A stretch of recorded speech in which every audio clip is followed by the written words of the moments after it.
دیمن قربالغیا علوین آکریه. دمک بحثا و گواسنا جهوان علوان دهتا کرن. دنوکت آب علوه کتیه دجه که تنگو سنتر باجری دا و پیتیوی بنوژن کرنه هیا. سرپرشتن وان علوان دا خوازا بلاز جبجه کرنا و گواسنا جهوه دیکن. راستی گمرک کردن جایی که سکنی دا قلبالغش نوکه چوی در به اکره لیرش ازدحامو چه بی علوت مشت قلبالغ کرد یا کجا نما وقتی علوات نوا کردن برای نوکه لیرش چول بو سکنی نبود نوکه نکرد نف سکنی دا لیتانش وان علوان بدهان دکاندار لسر جادان کار دکنو وکه ولادید بیجن فقی و کسکاتی بنرخه که ارزان در بدسوان دکیویتن. اب کاسبکارت بیجن دما علوان نوی دهتا چی کرن دوی چارک لوان جی بهتا کرن.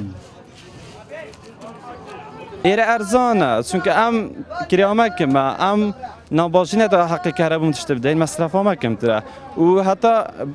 عاملیش مکمه همه تشته بو مکمه مادم کم بی سعری مده دابازی بس اگر ام بین ام همه توزیع ناباشی رو بین نرق دبرن مید چونکه مصرف هم لسته ماله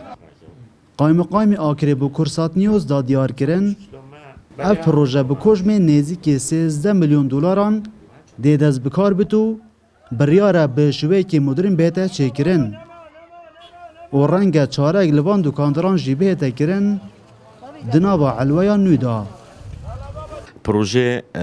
وقتی بجن علوت آکری پروژه که کرتی تایبته و برهنرکیه دستکا و برهنان هرما کردستان یعنی راضی بونیال سر دایکو اف پروژه بیت انجام دان سنور قضا آکری قانونی و هیچ رکار یعنی هیچ کسبنی نه اجازه و یا هاتیه دان و فرمان کارگیری پی درکتشله و برهنانه و تنها وگاوه مستثمر آنکو و برهنر لیف معامله عردی بخوته تو چیدن 20 ساله علوین آکری هاتینه چه کرن اونها کتینه دسنتر باجری دا لورا اداره اوه قضای چندین ساله